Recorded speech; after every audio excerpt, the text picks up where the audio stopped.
Bien, este es nuestro video número 37, más o menos de media hora cada uno, de la asignatura Economía Política. Y en este video vamos a tomar el capítulo 1 del libro de Diego Guerrero, Introducción a la Economía Política. Vamos a revisar nuevamente este capítulo, relacionándolo con los temas que hemos ido considerando en los distintos videos que hemos producido.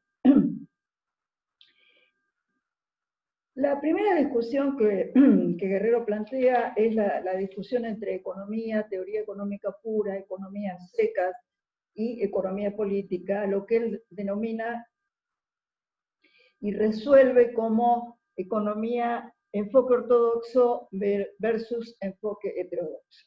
Ese tema lo hemos profundizado en casi todos los videos, dando ejemplos en el tratamiento de cada una de las cuestiones que hemos abordado. Luego describe de alguna manera el circuito de pensamiento ortodoxo y el circuito de pensamiento heterodoxo, retomando también cuestiones que hemos considerado en videos anteriores, como por ejemplo, cuando se refiere al enfoque ortodoxo, el abordaje de individualismo metodológico al cual alude, focalizando al individuo, la situación de escasez a la que el individuo se ve sometido según este planteo y según estos supuestos, que se corresponde con la disyuntiva utilidades tendientes al infinito y restricción en los bienes capaces de satisfacer esas necesidades. Esto obliga al individuo a situarse en una posición donde continuamente se transforma en un selector, es sometido a seleccionar mediante algún tipo de criterio entre opciones. Esa elección tiene como mecanismo orientador intercambiar. La selección tiene que ver con cómo se va a insertar en la economía de mercado el individuo. Esto es lo que, de manera muy sintética, Guerrero retoma, pero nosotros lo hemos descrito tanto en los videos de historia del pensamiento como en los primeros videos referidos al objeto de nuestra materia. Obviamente aparece entonces el otro enfoque sistémico, donde se concibe al individuo de otra manera. El individuo desaparece en algún sentido y se focaliza como si subiésemos un zoom de una máquina de fotos y se focaliza la sociedad. Y acá, en este punto, la pregunta es muy interesante, porque mientras que en el caso del individualismo metodológico la pregunta es ¿cuáles son mis necesidades? ¿Cuál es la manera más eficiente de satisfacer mis necesidades individuales? Y la conclusión es que a través del intercambio racionalmente orientado, acá la pregunta está orientada a la supervivencia o no de la sociedad. Esto es muy importante porque está concibiendo al individuo como una parte muy pequeña de la especie humana.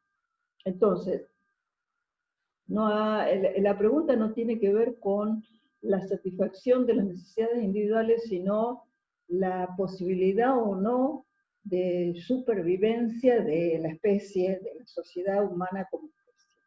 Esto resulta muy interesante, sobre todo en épocas donde los problemas ecológicos, de calentamiento global, de contaminación ambiental se han tornado acuciantes y están siendo objeto de análisis al punto de que plantean la pregunta de si nuestra especie sobrevivirá o no a esta mala relación o tensión o ruptura de ecuación básica entre la naturaleza y el hombre.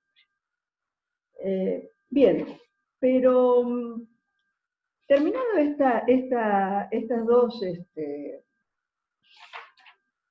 estos dos abordajes que ya hemos seleccionado, hemos resumido, esta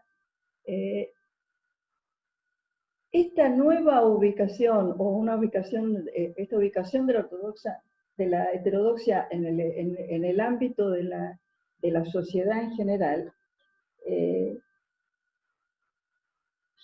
da lugar a, digamos, al analizarse la sociedad en conjunto, en lugar del individuo, surge un fenómeno, surge la evidencia de algo que es sustancial en el análisis de la economía política, y que es el concepto de excedente. ¿Por qué?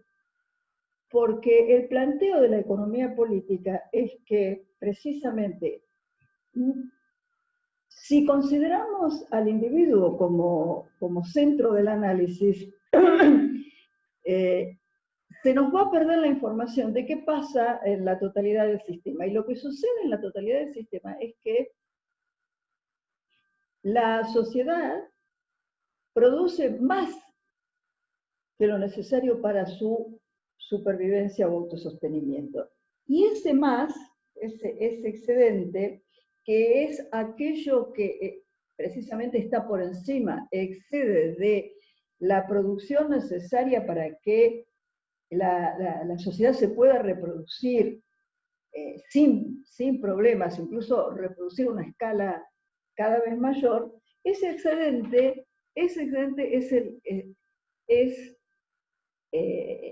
se transforma en la cuestión principal, con el problema principal, o el objeto de análisis, porque surge inmediatamente la pregunta es cómo se distribuye ese excedente entre toda la sociedad. Y ahí aparece el concepto de clases sociales, la figura de las clases sociales, porque según sea la posición de los distintos grupos que conforman la estructura social, recuerdan ustedes que abundamos sobre estructura social, por eso recurrimos a todas las clases de Osorio, a todos los videos donde tratamos las cuestiones más sociales.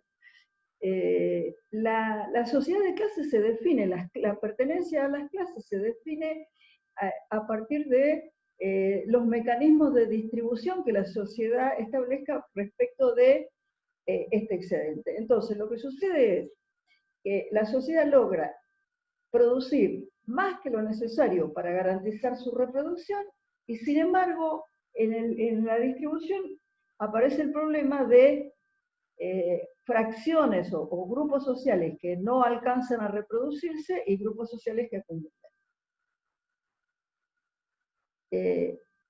Este tema de qué pasa con el excedente, cómo se distribuye el excedente, que es el tema de la economía política, porque es un tema técnico y social que no se puede dividir, es aquello a lo cual aludimos como relaciones de producción en algunos otros videos. Entonces, la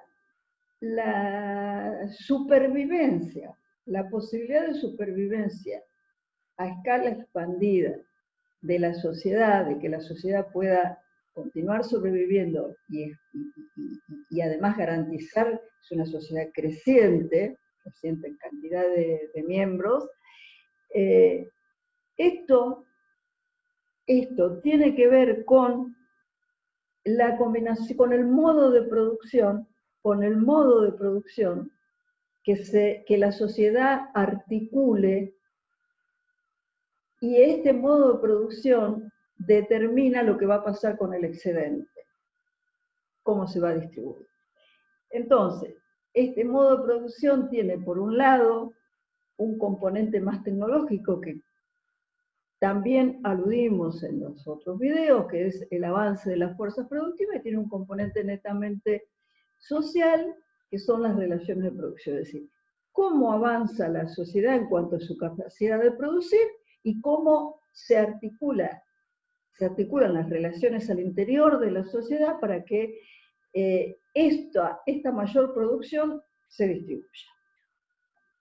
Esto, lejos de ser un planteo estático o estar determinado por reglas naturales, es histórico y evolutivo. ¿Qué quiere decir? Que la sociedad, a través de las distintas etapas de la historia, por eso estamos analizando la historia del pensamiento, cambia mediante transformaciones muy importantes, transformaciones de fondo, transformaciones radicales, cambia toda esta articulación entre fuerzas productivas y relaciones de producción.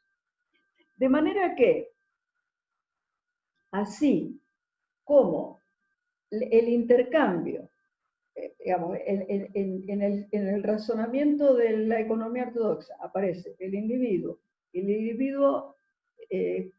en situación de escasez. La situación de escasez lo lleva a especializarse y a concretar el intercambio. Lo que tenemos es como figura fundamental en la economía ortodoxa una sociedad que se articula alrededor del intercambio. Y esto es lo que denominamos economía de mercado.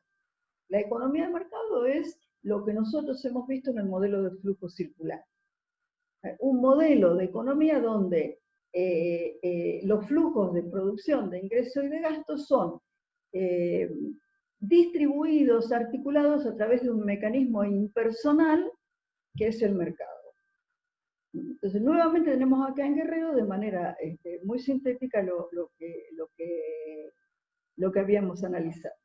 Ahora, si tomamos el otro camino y comenzamos a trabajar con la idea del circuito de la economía política o la economía heterodoxa, como dice Guerrero, entonces lo que vamos a tener es la observación de la sociedad y una dinámica histórica de esa sociedad en donde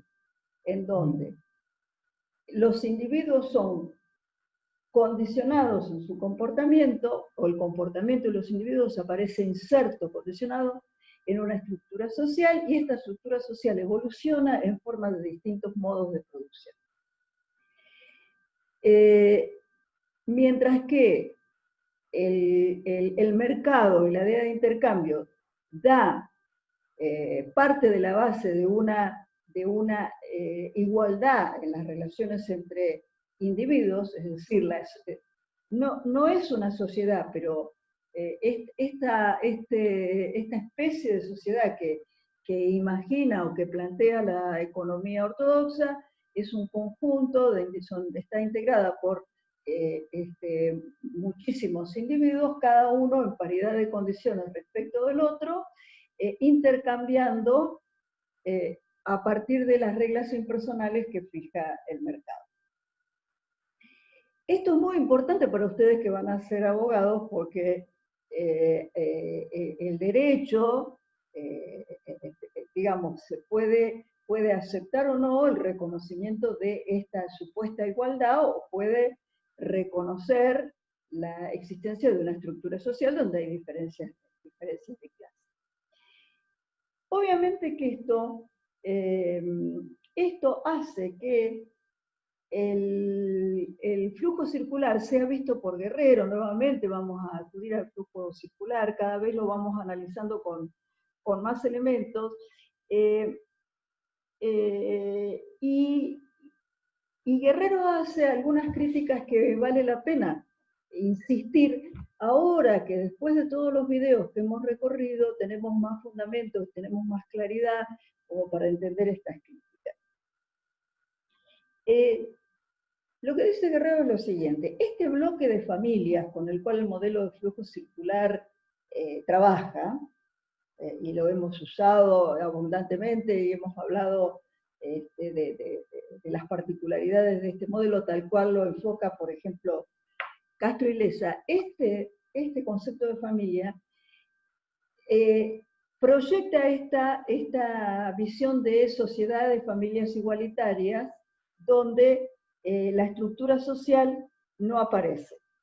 Pareciera que hay una sola clase social, una sola forma de familia, que en realidad lo que está diciendo ahí el análisis ortodoxo es que está haciendo hincapié en una actividad muy necesaria y clave para la economía del mercado, que es el consumo, y la familia aparece ahí como la unidad de consumo, el espacio donde se define el consumo. Y el consumo es fundamental, sin consumo no hay capitalismo, ¿no? Porque el capitalismo produce para consumir, y el consumo es necesario para que la producción pueda ser vendida, sea rentable y permita la acumulación de ganancias. Entonces, aparece ahí esta otra cuestión en el concepto de familia de, por un lado, lo que mencionábamos recién, la visualización de la familia como unidades de consumo, y por otro lado, la visualización de la familia como oferentes de servicios de factores de producción en el mercado de factores de producción. Y ahí es donde más claramente aparece el tema de las clases sociales, porque esto del mercado de factores, esta figura del mercado de factores, muestra de una manera más precisa y más clara todavía,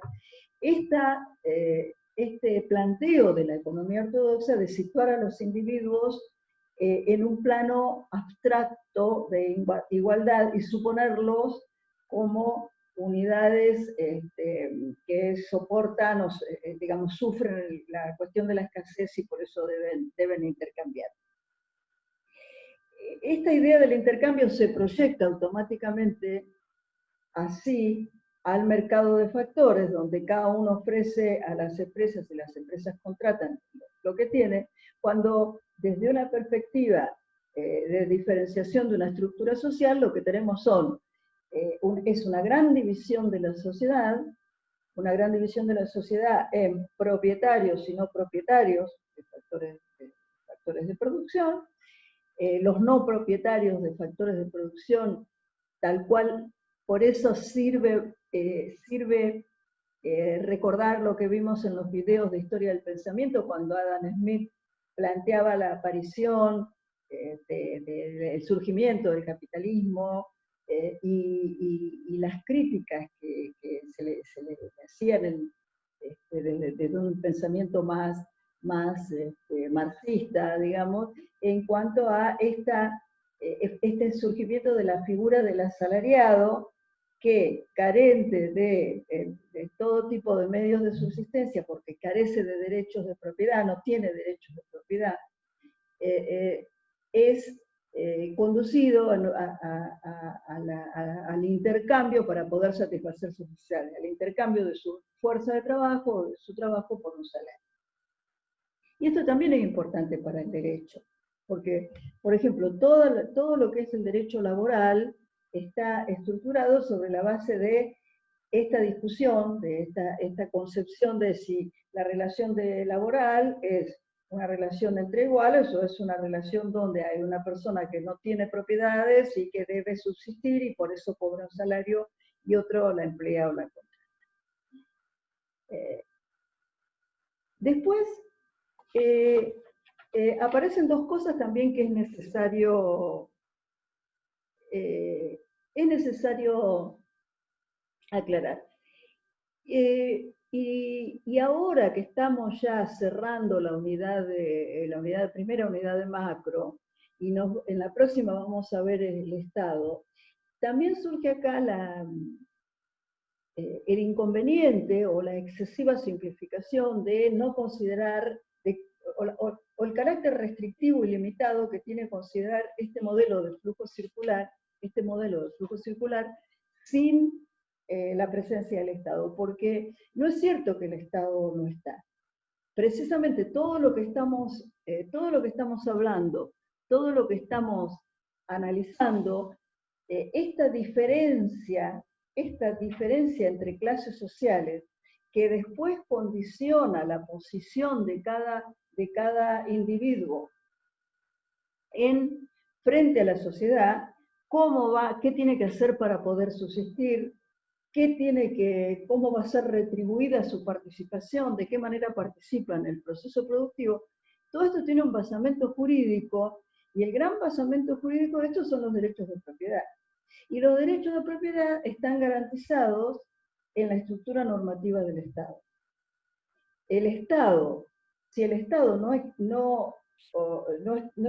no plantease, no integrase dentro de su estructura toda la normativa protectora del derecho de propiedad, con todas las limitaciones que esto tiene, porque después ustedes verán en las distintas materias esto con más profundidad. El derecho de propiedad tiene límites, pero no existiría la posibilidad, si no hubiese derecho de propiedad, no existiría, por ejemplo, la posibilidad de participar en un proceso productivo como propietario de la tierra y arrendar un campo.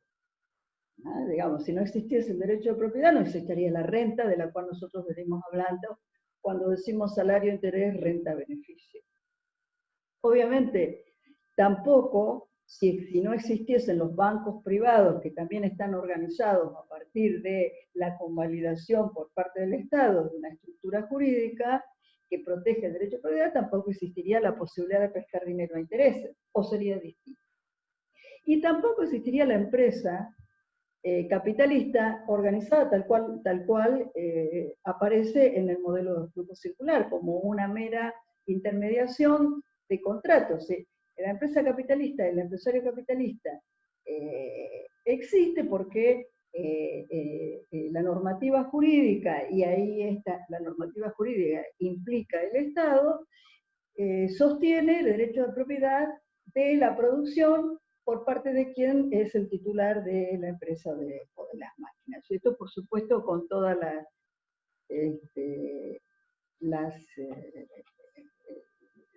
las diferencias o sutilezas que puede haber, porque hay, por ejemplo, empresas cooperativas donde este tema de la propiedad, sociedades cooperativas, donde es distinto, y ustedes lo van a ver a lo largo de su carrera.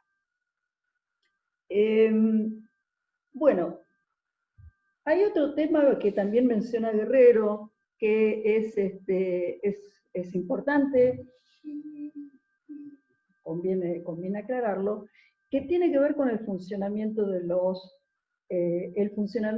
mercados, cómo se presenta el funcionamiento de los mercados, cuál es el resultado del funcionamiento de los mercados, y la relación con otros fenómenos como puede ser el de la política o el del sistema democrático. Y esto es muy interesante de analizar. Nosotros todavía no hemos profundizado en el mecanismo de funcionamiento del mercado, cómo se conforma una oferta, una demanda, cómo es la negociación. En realidad tampoco es un punto excesivamente, que esté muy planteado como objetivo del programa. Nosotros no tenemos microeconomía en el programa, pero lo que sí vamos a hacer es, a medida que vayamos avanzando en la historia del pensamiento, ahora estamos con Keynes, porque Keynes acompaña, digamos, Keynes es de alguna manera, la obra de Keynes es la base del modelo multiplicador. Estamos acompañando el desarrollo del multiplicador con todo el análisis de la época keynesiana, sus planteos, sus teorías. Cuando terminemos esto vamos a continuar con la historia del pensamiento, vamos a volver un poco para atrás, y ahí sí vamos a destinar algunos videos a explicar con un poco más de detalle el tema del funcionamiento de los mercados y qué es lo que se supone, cuáles son los supuestos que hay detrás de todo esto.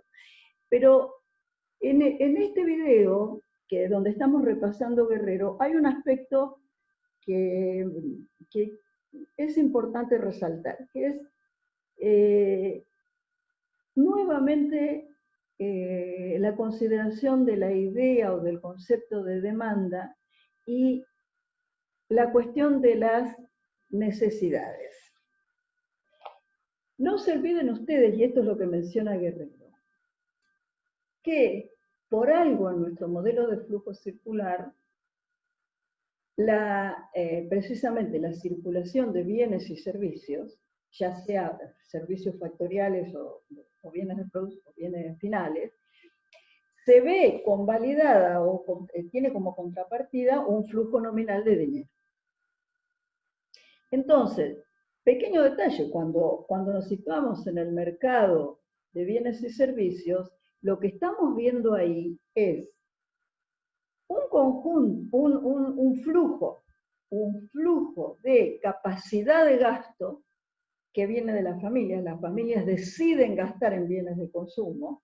Esto lo podemos conectar con todo lo que hemos visto en los videos de macro, pero esa capacidad de gasto es eso, es una cantidad de dinero que se lleva al mercado para ser gastada a cambio de la adquisición de bienes y servicios, de mercancías.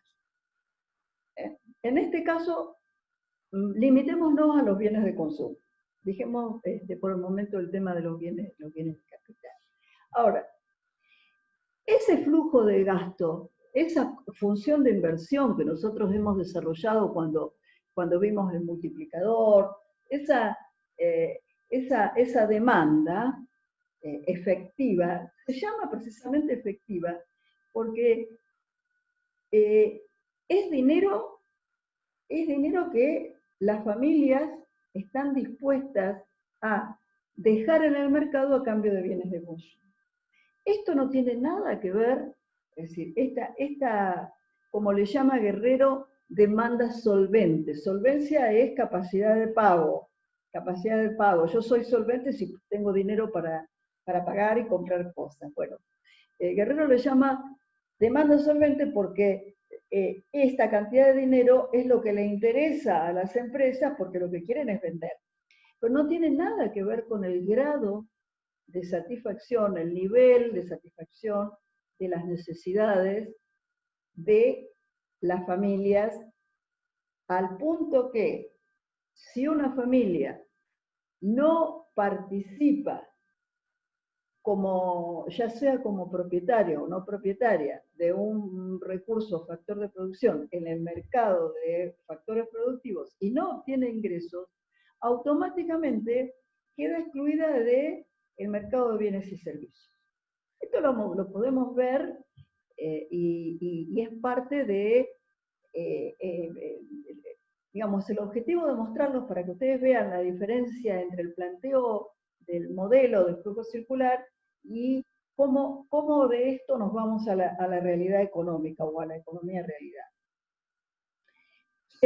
Las familias o las personas que no tienen solvencia, que no tienen poder adquisitivo, que no tienen dinero, no ingresan al mercado de bienes. Entonces, ahí aparece esta particularidad del funcionamiento del mercado, que por una parte se presenta y habla como funcionando con el objetivo de satisfacer las necesidades de los consumidores, pero en definitiva las necesidades de los consumidores quedan sin satisfacer si estos consumidores no tienen dinero como para ir a comprar. Entonces, este concepto del mercado nos muestra, digamos, cuando nosotros miramos el modelo de flujo circular parece todo armónico, porque en realidad es un mecanismo donde la posibilidad de participar o no participar tiene que ver con la posibilidad de insertarse o no como proveedor de algún servicio, es decir, que a la persona le den un trabajo, le paguen un salario, si no es propietario de nada, y eso le va a permitir insertarse en el mercado de bienes y consumos. Ahora, todo esto, en la realidad, se muestra de una manera aparece en la realidad de una manera totalmente opuesta. ¿En qué sentido? Lo que vemos es que el mercado filtra las demandas de quienes tienen poder adquisitivo. Esa es precisamente la demanda, es poder adquisitivo, no es necesidad. Yo puedo necesitar muchas cosas, pero si no tengo dinero no soy demandante, digamos, soy un consumidor, no puedo ser consumidor.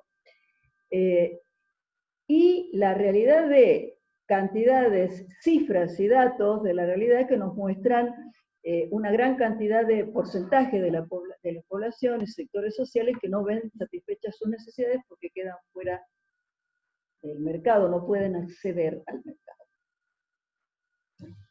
Esto también lo vamos a ver cuando avancemos un poco más en el pensamiento marginalista neoclásico. Esto también sirve para la oferta, para las empresas, porque las empresas presentan su producción en el mercado, pero como si fuese la otra cara de la moneda de lo que le pasa a los consumidores, necesitan vender esa mercancía, recuperar el dinero que han invertido en el proceso productivo. Y el precio que puedan obtener por la venta de esta mercancía es muy importante porque ese precio define si permanecen o no como oferentes de la producción. Digamos, alguien que tiene costos de producción superiores al precio al que puede vender su producto, queda marginado del mercado como oferente, no puede participar en el mercado. Entonces, la crítica que hace Guerrero, Guerrero proyecta esta diferencia entre lo que aparece como funcionamiento del mercado y lo que en realidad es. El mercado se presenta como una especie, dice Guerrero, de sistema parecido al sistema democrático. ¿Por qué? Porque hay una especie de participación de consumidores, participación de productores, se hace una especie de votación, hay un esquema de asignación y surge un precio, se establecen los precios de los productos. Y en realidad esto que alguna vez hablamos de la soberanía del consumidor, esto en realidad es una falacia porque el mercado, como dicen algunos, podría parecerse a un sistema pseudo-democrático donde no todos votan. ¿Por qué? Y porque quienes no pueden ir al mercado, de alguna manera están impedidos de expresar esta voluntad. En realidad, Guerrero habla de cómo ahí se manifiesta también esta concentración de decisiones y esta diferenciación y estratificación social que surge de los mecanismos de funcionamiento de la economía de mercado.